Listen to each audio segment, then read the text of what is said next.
Já imaginou como seria se você pudesse voltar no tempo?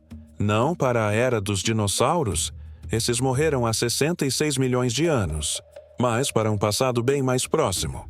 Um mundo que era quase o nosso, mas habitado por criaturas que fariam qualquer filme de terror parecer tímido. E aqui está o detalhe que poucos percebem. Nossos ancestrais os conheceram.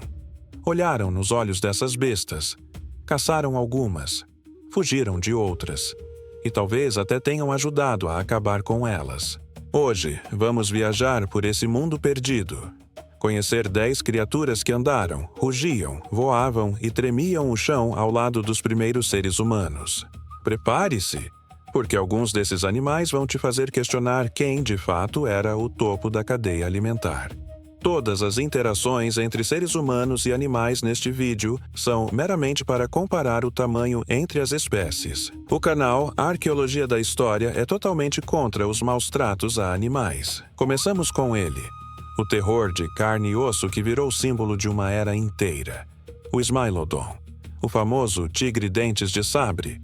Mas vamos esquecer os filmes e os desenhos animados por um momento, porque a realidade é ainda mais impressionante. O Smilodon não era um tigre, nem era parente próximo dos felinos de hoje. Era um gênero inteiramente próprio, que surgiu há cerca de 2,5 milhões de anos e dominou as Américas por milênios. Imagine um felino com o corpo de um leão musculoso, talvez ainda mais robusto, com patas dianteiras extraordinariamente poderosas, como as de um urso. Pesava entre 160 e 280 quilos. Ficava na altura do quadril de um humano adulto, em torno de 1 metro na cernelha. Mas, quando ele erguia a cabeça, os caninos chegavam a 28 centímetros para fora da mandíbula. 28 centímetros. Isso é mais do que a distância entre o seu cotovelo e o seu pulso. E esses dentes não eram para mastigar. São finos, achatados lateralmente, como facas de cozinha. Provavelmente eram usados para dar uma mordida precisa e letal na garganta ou nos órgãos vitais de presas já imobilizadas. Vivia nas savanas, florestas abertas e planícies das Américas do Norte e do Sul, perseguindo mamíferos de grande porte, cavalos selvagens, bisontes, lhamas gigantes e talvez até filhotes de mamutes. Conviveu com humanos na América por pelo menos 13 mil anos. Nossos ancestrais pintaram criaturas parecidas nas paredes de cavernas. Encontraram seus ossos. Provavelmente vivenciaram o terror de ser observados por esses olhos na escuridão. O Smilodon se extinguiu há cerca de 10 mil anos, possivelmente por uma combinação de mudanças climáticas e o desaparecimento das grandes presas, em parte caçadas pelos próprios humanos. Se o Smilodon era o pesadelo, o mamute lanoso era o coloso. É, provavelmente, o animal pré-histórico mais famoso que já existiu. E com razão. O Mammutus primigenius surgiu há cerca de 400 mil anos e dominou as paisagens geladas da Europa, Ásia e América do Norte por centenas de milênios. Comparado a um humano adulto de 1,75 m de altura, o mamute macho chegava a 3,40 m de altura no ombro e podia pesar entre 6 e 8 toneladas. As presas, aquelas curvaturas de marfim em espiral, podiam atingir 4 metros de comprimento nos indivíduos mais velhos. Mas o que realmente impressiona é a aparência. Graças a espécimes encontrados congelados no permafrost siberiano, sabemos com surpreendente detalhe como era esse animal. Seu corpo era coberto por uma pelagem densa e lanosa, com camadas de gordura de até 10 centímetros de espessura para suportar temperaturas de dezenas de graus negativos. A cor variava do castanho avermelhado ao marrom escuro. Tinha orelhas pequenas, para minimizar a perda de calor, e uma corcova de gordura nas costas, parecida com a de um bisão. Vivia nas chamadas estepes mamutinas, vastas planícies frias que cobriam grande parte do hemisfério norte. Pastava em gramíneas, musgo e arbustos, consumindo até 180 quilos de vegetação por dia. Nossos ancestrais não apenas conviveram com os mamutes. Eles os caçaram em grupos, usando lanças e armadilhas. Usaram seus ossos para construir abrigos. Esculpiram figuras deles em marfim. Pintaram-nos nas paredes de Lascaux e Altamira, com um realismo que até hoje nos deixa boquiabertos. A maioria dos mamutes desapareceu há cerca de 10 mil anos com o fim da última era do gelo. Mas populações isoladas sobreviveram até 4 mil anos atrás na ilha de Wrangel, na Sibéria. Ou seja, quando os egípcios já construíam pirâmides, ainda havia mamutes no mundo. E se eu dissesse que a preguiça que você conhece hoje, aquele bichinho lento e encantador das copas das árvores, tem um primo que media 6 metros de comprimento e pesava 4 toneladas? Bem-vindo ao Megatherium americano, a preguiça gigante. Este animal é, talvez, o que mais surpreende as pessoas quando descobrem seu tamanho real. Quando se apoiava nas patas traseiras, o que fazia com frequência para alcançar a vegetação das árvores, atingia uma altura de 6 metros. Isso é maior do que um elefante africano em pé. É quase a altura de um prédio de 2 andares. Erguido ao lado de um humano, a cabeça dele estaria a mais de 3 vezes a nossa altura. Seu corpo era coberto por uma pelagem espessa e avermelhada, e, sob ela, havia outra camada de proteção. Pequenos ossículos dérmicos entrelaçados formando uma espécie de cota de malha natural, tornando-o virtualmente invulnerável à maioria dos predadores. As garras dianteiras eram monumentais, com até 30 centímetros de comprimento, usadas para dobrar galhos, cavar raízes e talvez se defender. Vivia nas florestas, campos abertos e savanas da América do Sul, especialmente no que hoje é a Argentina, Brasil e Uruguai. Fósseis foram encontrados em abundância por toda a América Latina. E aqui vem o detalhe fascinante. O Megatherium conviveu com os primeiros habitantes das Américas. Há evidências arqueológicas de que humanos abateram esses animais. Marcas de corte em ossos de Megatherium foram encontradas em sítios arqueológicos na Patagônia. Extinguiu-se há cerca de 10 mil anos, provavelmente pela combinação devastadora de caça humana e as mudanças climáticas do fim da última glaciação. Seus descendentes? Sim, as preguiças modernas, muito menores, carregam o mesmo sangue desse gigante esquecido. E se o unicórnio fosse real? Não exatamente como nos contos de fadas, mas há uma criatura que pode ter inspirado a lenda, o Elasmotherium sibiricum, o rinoceronte unicórnio siberiano. Este animal era absolutamente monumental. Pesava entre 3,5 e 5 toneladas, quase o dobro de um rinoceronte branco moderno.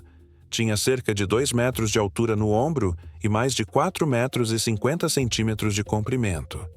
Era coberto por uma pelagem densa, adaptada ao rigor do clima frio das estepes eurasianas. E no centro de sua testa, um único chifre colossal. Estimativas a partir de marcas nos crânios sugerem que esse chifre podia atingir de 1,50 m a 2 metros de comprimento. Feito de queratina compactada, curvado para a frente como uma lança natural. Imagine ver isso vindo em sua direção. O Elasmotherium vivia nas estepes da Eurásia, do leste da Europa até a Sibéria e a China. Pastava em gramíneas duras com seus dentes ipsodontes, dentes altos e resistentes, adaptados a uma dieta abrasiva. O mais revelador. Estudos recentes mostraram que essa criatura sobreviveu até pelo menos 39 mil anos atrás, bem dentro do período em que humanos modernos já habitavam a Eurásia. Há quem defenda que populações isoladas tenham persistido até 26 mil anos atrás. Lendas de unicórnios aparecem em culturas russas, persas e chinesas. Alguns pesquisadores especulam que relatos e talvez até avistamentos dessa criatura possam ter alimentado esses mitos ao longo das gerações. O unicórnio pode ter sido real, e era aterrorizante. O céu também tinha seus monstros. A águia de Haast, batizada em homenagem ao geólogo Julius von Haast, era a maior ave de rapina que já existiu sobre a face da Terra, e voou pelos céus da Nova Zelândia até apenas 600 anos atrás. 600 anos. Isso é história, não pré-história. Com uma envergadura de 2,50 m a 3 metros e pesando até 15 quilos nas fêmeas, que eram maiores que os machos, a águia de Haast não era apenas grande. Era uma máquina de matar perfeitamente calibrada. Suas garras traseiras, as chamadas garras de ataque, eram tão longas quanto as de um tigre moderno.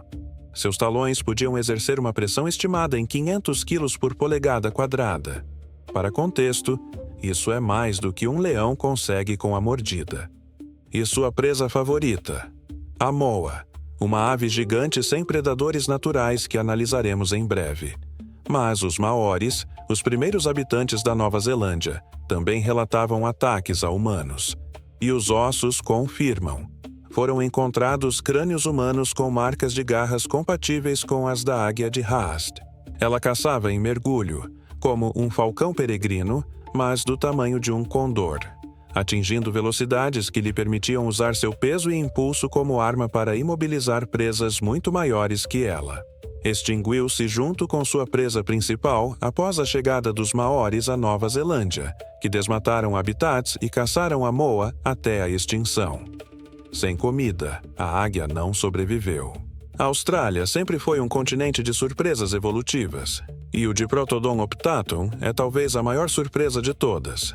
Era o maior marsupial que já existiu, um parente gigante do wombat e do koala, mas que pesava até 2,8 toneladas e media 1,80 m de altura no ombro e 3 metros de comprimento. Imagine um wombat do tamanho de um rinoceronte.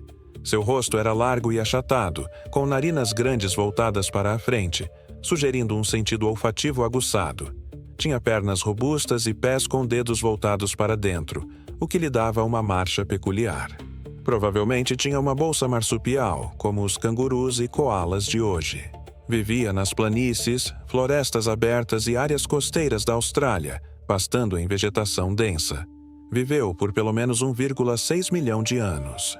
E então, os humanos chegaram à Austrália, há cerca de 50 mil anos, e o Diprotodon desapareceu há aproximadamente 46 mil anos. A correlação é gritante.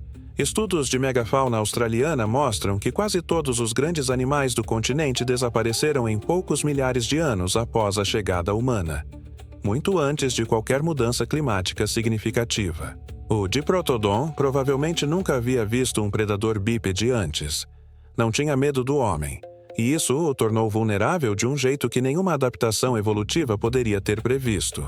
Agora, vamos entrar na caverna, porque é lá que habitava o urso das cavernas, e também onde ele frequentemente se encontrava com os nossos ancestrais.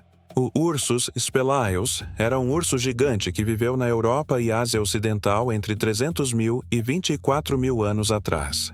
Um macho adulto podia pesar entre 400 e 600 quilos e medir mais de 3 metros e 50 centímetros de comprimento. Para se ter uma ideia, o maior urso pardo atual, o Kodiak do Alasca, raramente ultrapassa 700 quilos. O urso das cavernas era comparável, mas com uma fronte mais abaulada, uma cabeça proporcionalmente maior e um perfil mais maciço. E ele usava cavernas de verdade, hibernava nelas, criava seus filhotes nelas, morria nelas. Em algumas cavernas europeias foram encontrados milhares de ossos desses ursos, cemitérios naturais que se formaram ao longo de milênios. As mesmas cavernas que os humanos do Paleolítico usavam para pintar. Isso criava encontros inevitáveis. Os humanos precisavam de cavernas para abrigo. Os ursos também. Há marcas de garras sobre pinturas rupestres. Há ossos humanos com marcas de urso. Há pontas de lança encontradas junto com restos de urso. Na mitologia de muitos povos europeus primitivos, o urso era um ser sagrado, poderoso, temido e reverenciado. Talvez porque, por milênios, nossos ancestrais dividiram a noite com essa criatura nas profundezas da terra. O urso das cavernas se extinguiu há cerca de 24 mil anos, possivelmente por uma combinação de resfriamento climático e pressão de caça humana. E se existisse um tatu do tamanho de um carro? Apresento o Glyptodonte, um dos animais mais bizarros e impressionantes que já pisaram na América do Sul. O Glyptodonte era parente dos tatus modernos, mas pertencia a um grupo muito mais antigo. Podia pesar entre 1 e 2 toneladas e media cerca de 3 metros de comprimento por 1,50 m de altura. Seu corpo estava coberto por uma carapaça óssea monolítica. Ao contrário dos tatus atuais, cuja carapaça é articulada em faixas, a do Glyptodonte era uma única estrutura sólida, como um capacete de moto ao redor do corpo inteiro. Essa carapaça era composta por centenas de placas ósseas hexagonais entrelaçadas, pesando sozinha mais de 400 quilos. E a cauda era também blindada com anéis de osteodermos, e alguns espécimes tinham uma clava na ponta, uma bola de osso que funcionava como uma massa medieval. Evidências sugerem que machos rivais se batiam com essas caudas durante disputas territoriais. Vivia nas planícies e campos da América do Sul e Central, alimentando-se de vegetação rasteira. Os primeiros humanos das Américas não apenas o conheceram. Em muitos sítios arqueológicos, foram encontrados restos de refeições humanas dentro de carapaças de gliptodonte. Nossos ancestrais usavam essas carapaças como abrigos improvisados e recipientes. Extinguiu-se há cerca de 10 mil anos. Há animais que parecem saídos de um conto épico. O Megalóceros giganteus, o chamado alce irlandês, é um deles. Tecnicamente, era mais próximo do gamo atual do que do alce, mas o nome giganteus não mente. Era o maior cervídeo que já existiu. Um macho adulto media 2 metros e 10 centímetros na cernelha, já maior que um cavalo grande. Mas o que roubava o fôlego eram os chifres. Com 3 metros e 70 centímetros de envergadura de ponta a ponta e pesando até 40 quilos. Apenas os chifres. Eram os maiores chifres de qualquer animal já registrado na história da vida na Terra.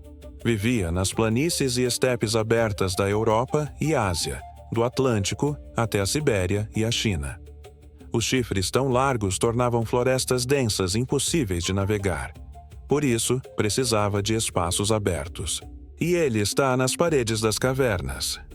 Pintores do Paleolítico retrataram o Megalóceros com impressionante precisão, capturando detalhes do pelo e até da corcova que os estudos osteológicos mais tarde confirmariam.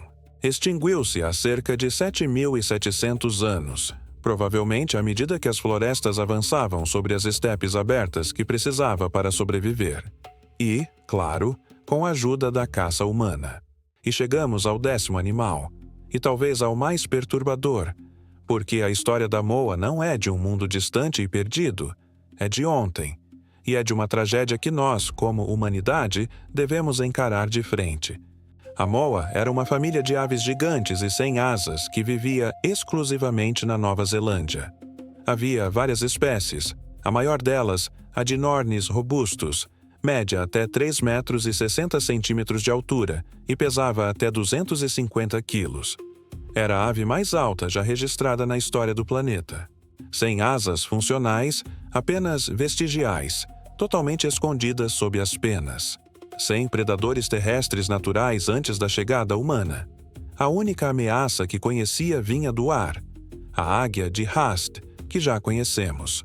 Então chegaram os Maoris por volta do ano 1280 d.C., e em menos de 200 anos todas as espécies de moa estavam extintas. É a extinção mais rápida e documentada de uma megafauna por ação humana que conhecemos. Sítios arqueológicos mostram enormes quantidades de ossos de moa com marcas de corte, resultado de caça em escala industrial por um animal que nunca havia aprendido a temer o homem. A última moa caminhou pela Terra por volta de 1440 a 1500 d.C., enquanto Colombo ainda estava navegando pelo Atlântico. 10 criaturas, 10 mundos perdidos. O Smilodon com suas facas de osso, o mamute que nossos ancestrais pintaram com reverência e abateram com precisão. A preguiça gigante que erguia a cabeça às copas das árvores. O unicórnio de chifre colossal que pode ter alimentado milênios de lendas. A águia que fazia o céu da Nova Zelândia ser aterrorizante. O marsupial do tamanho de um rinoceronte. O urso que dividia cavernas com os primeiros artistas da humanidade. O tatu de 2 toneladas transformado em abrigo. O alce com chifres como asas de um avião. E a moa, silenciosa, indefesa, extinta em 2 séculos. Cada um desses animais viveu ao lado dos seres humanos, e quase todos desapareceram logo depois que nós chegamos. Isso nos diz algo importante, não para nos culpar pelo passado, mas para entender o presente. Somos a única espécie na história da vida na Terra capaz de transformar um planeta inteiro em questão de séculos. Os primeiros humanos que encontraram a Moa provavelmente não sabiam que estavam olhando para os últimos representantes de uma linhagem de milhões de anos. Não tinham ecólogos. Não tinham dados de população. Nós temos. Então, da próxima vez que você ouvir falar de uma espécie em risco de extinção, pense nos ossos da Moa. Pense nas pinturas de mamutes em Lascaux. Pense no quão rapidamente o irreversível pode acontecer. Esses animais existiram, eram reais, e o mundo era mais grandioso com eles. Obrigado por assistir o documentário até aqui. Inscreva-se e deixe um like para apoiar o canal, e nos vemos no próximo vídeo.